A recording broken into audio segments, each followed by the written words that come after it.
Inihahandog na ikawalong baitang ng sekundarya.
Madilim, masukal, tahimik at mapanganib.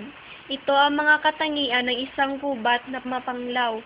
Dito rin magsisimula ang kwento ng matamis na pag-iibigan nila Florante at Laura. Sa gitna ng gubat, may isang lalaking nakatali sa puno na animoy binugbog ng paulit-ulit at hinabol ng kanyang hininga. Ang pangalan niya ay Florante. Habang nakatali sa puno, sinasabi niya ang kanyang mga nakaraan at isa na rito ang Albania, isang kaharian kung saan siya isinilang na ngayon nanganganib. O Diyos, aking ama, sana sa aming iyong awa ko na naghoy ng tulong niyo. Ako dahil di ko nagawang ipagtanggol ang ating bayan laban kay Adolfo. Hilayat wala nagmamahal sa akin, napakapait ng aking buhay. O Diyos, aking ama, hilayat di mo dinidinig ang aking mga panalangin.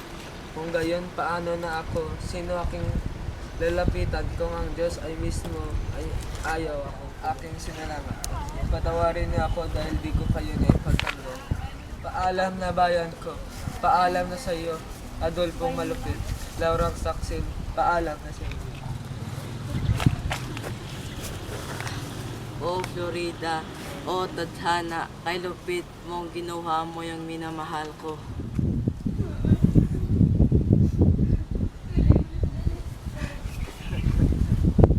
Tulong! Tulong! O ano yung tinig na aking naririnig? Tulong! Tinig ng isang naginagpis ng tao. Sino kaya siya?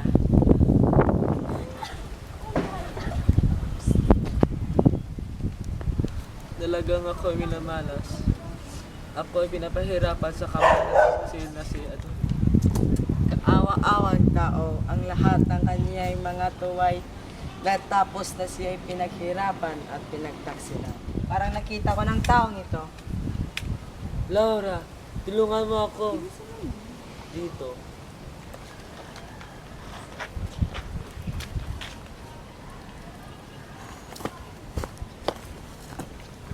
Bakit ako nandito?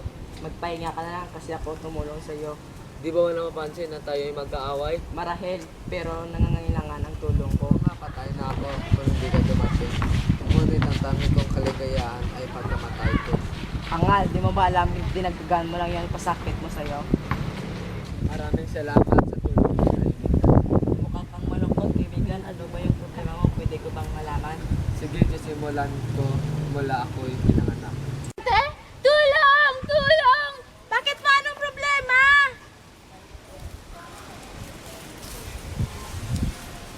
Nung bata pa siya, ay muntik na siyang dagitin ng buwetre. Bakit kailangan niyo pang umalis? Dahil mas maganda ang pagtuturoan. Eh, sino yung mag-aalaga sa kanya? Aalagaan siya ng mga kaibigan ko. Gayon, Florante, umalis na kayo. Paalam ako. Sa pagdating ni Florante sa Atenas, Maligayang pagdating, Florante. Ako nga pala si Antinor at ako yung magiging guro mo dito sa Atenas. makaraan pa ang 6 na taong pag-aaral. Pinabati kita, Florante. May talento ka sa filosofiya at sa matematika. Salamat po. Pagdating sa Albania, Magandang araw po. Humingi ng tulong ang Protona sa inyo dahil nanganganib na masakop ni General Usmani. Aasahan niyo ang aming tulong. Florante, pupunta tayo kay Reyna Licencio. Maraming salamat po. Siya nga pala si Florante, ang aking anak. Ang binata ng aking panaginip. Siya ang papalit kay General. Tulungan mo yung ninuno doon at kamitin mo ang karangalan. Narinig ko kay Antinor na nagpamalas ka ng kusaya sa antenas. Maraming salamat po sa pagpupuri. Ginawa ko lang yun sa nararap.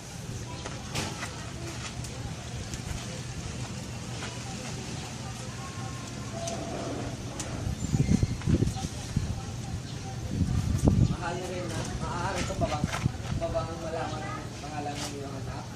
Laura! Laura!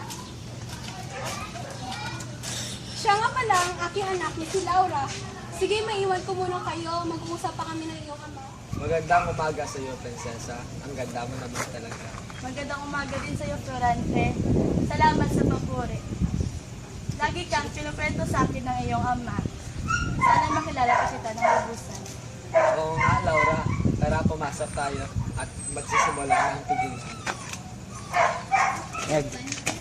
Pagkatapos ng 3 gabing piging, Magandang gabi sa iyo, Florante. Kailangan mo humanda para bukas. Maraming salamat po sa paalala at magandang gabi rin po. Handa ka na ba? Malayo ang iyong lalakbayin. Handa na po ako, Mama. Karangalan ko po maglingkod sa inyo ni Reyna Licencio. Mabuti kung ganun. Mag-iingat ka. Salamat po. Mag-iingat ka, Florante. Pangako mong babalik ka. Pangako, Laura. Paalam. Paalam na sa inyong lahat. Tara na po, mga kawal. Paalam. Mag-ingat ka.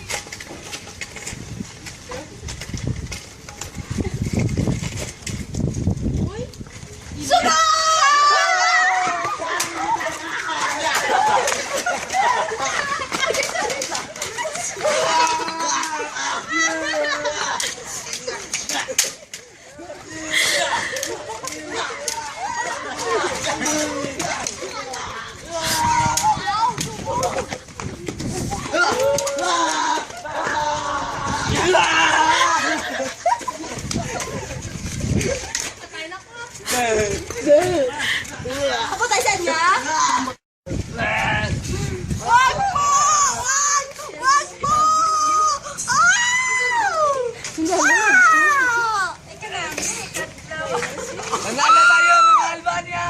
Mabuhay! Tara, babalik tayo sa Albania!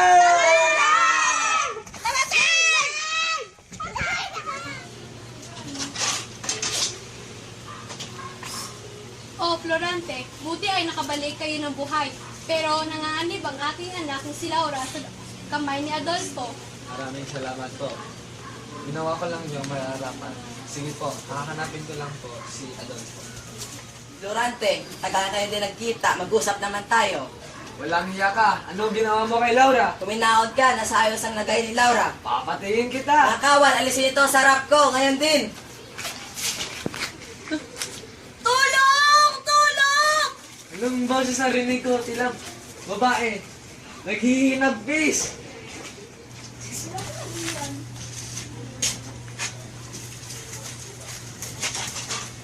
Laura, ayos ka na ba? Ano ginawa sa'yo ng hayop na si Adolfo? Ayos na ako, Florante. Salamat sa paligtas ng buhay ko. Mahal na mahal kita. Mahal naman din kita, Laura. Kinailangan pa niyang pumili. Dahil mas maganda ang pagtuturo noon. Sino ang mag-aalaga sa kanya? Aaalagaan siya ng mga... Maligayang pagdating, Florante. Ako nga pala Maligayang pagdating, Florante. Ako nga pala si Antinor at ako yung magiging guro mo dito sa atin. Salamat po. Hindi po. Nakatakip. Sige, nakatakip.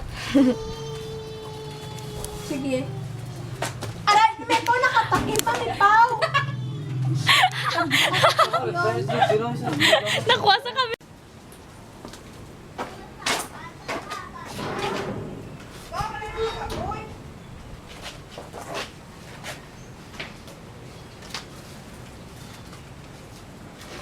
Hindi.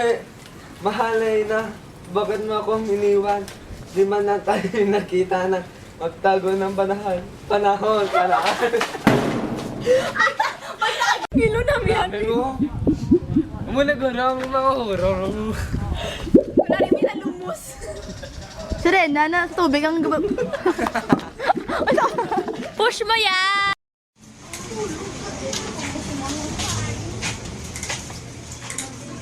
Florante, buti ay nakabalik kayo ng buhay. Pero nanganganib ang aking anak na si Laura sa kamay ni Adolfo.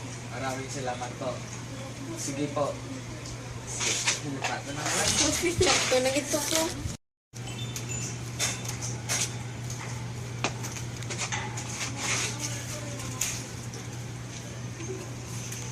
Natindo mo tao kayo din. Sabi lang siya. Yogs!